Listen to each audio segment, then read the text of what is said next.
भेड़ बकरी चराने वाले एक गरीब परिवार की दो बेटियां ने अपनी मां को बचाने के लिए अपनी जान लगा दी थी दांव पर।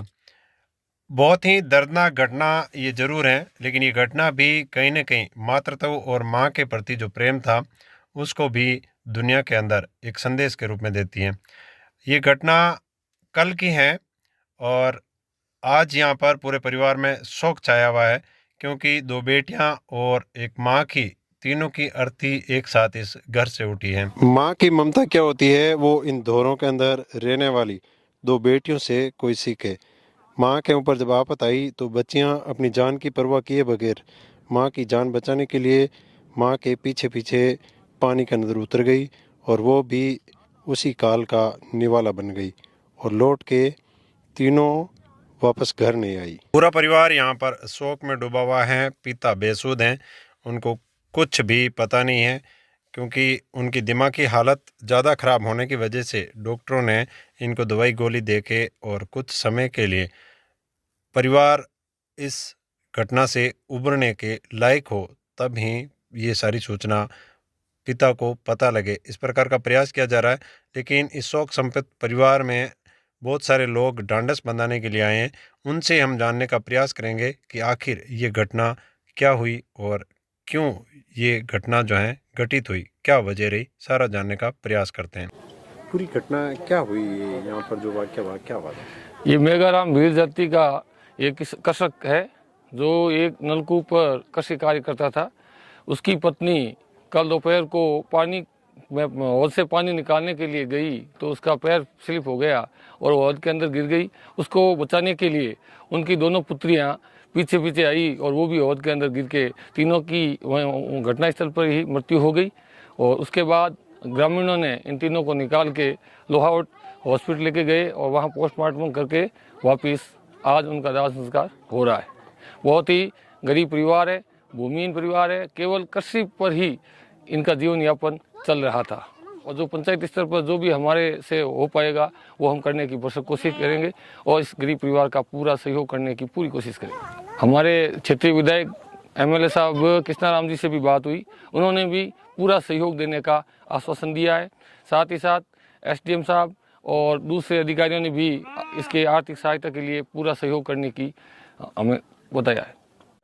माँ पानी में गिरी उस समय ये बच्चियाँ पास में ही अपनी भेड़ बकरियों के पास खड़ी थी, तो गिरते हुए देखा तो एक बड़ी वाली बच्ची भाग के आई और साथ में उससे छोटी वाली वो भी पीछे आ गई। माँ को बचाने के चक्कर में वो भी स्लिप होके हौद के अंदर गिर गई और उनकी दर्दनाक मृत्यु हो गई।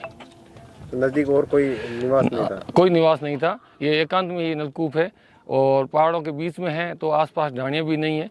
और आधे घंटा बाद किसी दूसरे पड़ोसी के माध्यम से ये जानकारी मिली, उसके बाद इसका पति मेघाराम और दूसरे लोग सहयोग के लिए आए और उनको फिर हौद के अंदर से निकाला। बुजुर्गों के सामने से इस प्रकार परिवार के जवान सदस्यों की अर्थीं उठना एक बहुत बड़ा उनके लिए एक सदमा होता है। सभी शौक में है। यहाँ पर बच्चियों को तैरना नहीं आता था, वो बच्चियां भी माँ के पीछे पीछे, पहला एक गिरी पर दूसरी भी उनके पीछे गिर गई। तीनों माँ की ममता है, जो तैरना नहीं आता तो भी वो पानी प्रयास बचाने का प्रयास तो डूब गई तीनों ही।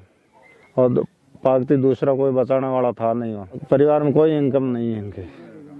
हाँ, दूसरों के ट्यूबवेल पर ये मजदूरी करके अपना पेट पालन जीवन बिता रहे हैं और घर का इनका कोई जमीन जगह है नहीं।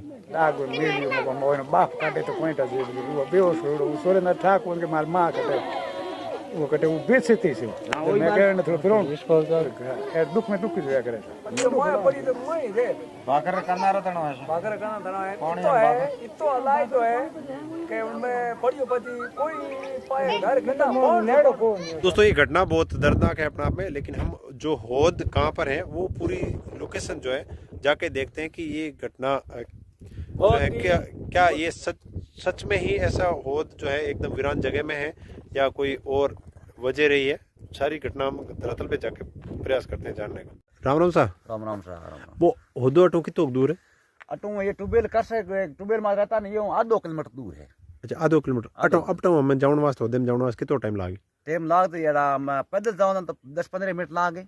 अच्छा, एंड कोई साधन जाऊं तो 5-7 मिनट। आप देखो देखियो सा काई वजह है कि भाई वो देर में ना पहला ट्यूबवेल होती ट्यूबवेल में सिंचाई में कॉम लेता हुआ मतलब मशीन लगाता रात और लाइट आती ना पानी स्टॉक कर देता सुबह पानी पाता फसल पाता तो ट्यूबवेल हम 12 महीने बेच दी तो 12 महीने बेच बजे पानी खुल्लो है होद खुले में धन बीती पड़ जावे रोज पड़ जावे तो मेहनत की मर गया घटना हुई है और वही घटना हुई पहला भी हुई। अच्छा पहला भी गाय ने रोज डाल पड़िया। अच्छा हाँ अभी होद है साहब जमीन में यूज नहीं करो तो बंद करना पूरा धर्म बने। अच्छा मतलब कोई इस्तेमाल नहीं है अभी इस्तेमाल नहीं हाँ साहब यूँ पड़ी है बहुत पड़ी हो इन वास्ते एक बच्चे ने काटने वास्ते वो धन पे तो कोई गयो है बोर खाने की है तो खुले बजे पड़िया एक बीजे ने बच्चों वास्ते गए जन तीन घर घर तो गयो गरीब रहा कोई हाल नहीं बताओ आपने ये रागी बस कर्सा करे हुए ये भैया की नौकरी करे हुए। अच्छा गरीब रहा बाप डर घर आडो जो साहब खुले बजे बाकी ताकि बंद हो तो ना आप घर चौको खोदा वही बंद रखो आप ये खुला बड़ा हो दे मोटा फार्म है। अच्छा वो बार में देखा जा ये ओद जो है आबादी क्षेत्र से काफी दूर बना हुआ है। इस ओद की जो बनावट है वो ढलानुमा है और इस ओद के अंदर जो है काई जमी हुई जिसके चलते पैर फिसलते गए और माँ बेटियां तीनों ही जो है एक एक करके काल के ग्रास में धंसती गई। ये था पानी का हौद जहाँ पे ये घटना हुई है। हालांकि हौद के चारों तरफ दीवार भी है और इसको फेंसिंग भी की हुई है, वायर भी यहाँ पर है और कई कई जगह पर इस प्रकार के स्लॉट हैं जहाँ से कोई व्यक्ति चढ़ सकता है। साइड में ढेर है लेकिन सबसे बड़ी घटना यह है कि यहाँ आसपास कोई घर नहीं है। इसी के चलते सूचना मिलने में देरी हुई और एक एक करके माँ बेटियां तीनों ही करके काल कलवित हो गई थी। ये है बहुत ही दर्दनाक घटना है दोस्तों, लेकिन फिर भी तो माँ की ममता क्या होती है वो आज इन दो बेटियों से सीखे। बहुत बड़ा पानी का एक हौद बनाया हुआ था, उसके अंदर गिरने की वजह से माँ वापस संभल के हौद से बाहर नहीं आ पाई और इस घटना को जब बेटियों ने देखा तो बेटियों ने अपनी जान की परवाह किए बगैर, उनको पता था कि हमें तैरना नहीं आता और ये काफ़ी बड़ा हौद है, लेकिन फिर भी बेटियां मां को बचाने के लिए उस हौद के अंदर उतर गई और वो बेटियां लौट के तो जरूर नहीं आई लेकिन दुनिया को बहुत बड़ा संदेश दे गई। ऐसी घटना दोबारा घटित नहीं हो इसलिए यहाँ के लोगों को इस हौद के बारे में ज़रूर सोचना चाहिए किस प्रकार इस हौद के अंदर कोई व्यक्ति अंदर नहीं जा पाए और या इस हौद को खाली रखा जाए जब यूज नहीं हो रहा तो कुछ ऐसा प्रयास करके इस प्रकार की दोबारा घटना नहीं हो, ऐसे प्रयास करने चाहिए। घटना जरूर दर्द भरी है लेकिन कहीं ना कहीं ये घटना दुनिया को संदेश देती है। हमें ऐसे परिवारों की मदद भी करनी चाहिए और माँ के प्रति जो प्रेम है उसको जरूर जग जाहिर करना चाहिए।